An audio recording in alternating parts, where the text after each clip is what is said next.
বন্ধুরা, পুজোর সময় আমাদের প্যান্ডেল হপিং, হাঁটাহাঁটি, খাওয়া দাওয়া সব তো লেগেই থাকে। কিন্তু তার সত্ত্বেও আমাদের তার জন্য দরকার ছোট থেকে বড় সবারই হাঁটুর এবং পেশির জোর। তাই এই হাঁটু এবং পেশির জোর বজায় রাখতে কিছু ব্যায়াম আজকে সেই বিষয়ে আলোচনা করব। সেই প্রথম ব্যায়ামটির নাম হলো উৎকট কোণাসন। প্রথমেই সোজা হয়ে দাঁড়ান, তারপরে পা দুটো 3 থেকে 4 ফুট প্রশস্তভাবে ছড়িয়ে দিন। নাম্বার 3, এবার হাঁটুটা বাঁকিয়ে বসার ভঙ্গি নিন, যেন আপনাকে দেখলে মনে হয় আপনি চেয়ার ছাড়া বসে আছেন। হাত দুটো কোণের থেকে ভাঁজ করে সোজা উপরের দিকে তুলে দিন এবং তালু সামনের দিকে থাকবে।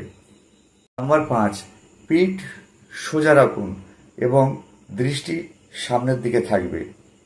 নাম্বার 6, এইবার শ্বাস স্বাভাবিক রাখুন এবং এই অবস্থায় 20 থেকে 30 সেকেন্ড থাকুন।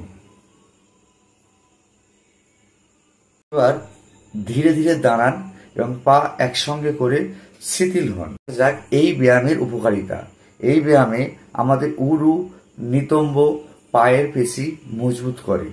নাম্বার 2, পেশিভিক অঞ্চল খোলে এবং আমাদের পেশি বা উরুকে আরো শক্তিশালী করে তোলে। নাম্বার 3, শরীরের স্থিতিশীলতা বজায় রাখে এবং শরীরের ভারসাম্য বা ব্যালেন্স বজায় রাখে।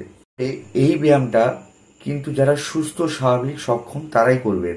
বিশেষ করে যারা গর্ভবতী বা কোনো কিছু হাঁটুর সমস্যা বা কোনো রকম কিছু অসুখে কম বেশি ভুগছে, তারা অবশ্যই ডাক্তারের পরামর্শ নিয়ে তবেই এই ব্যায়ামটা করবেন।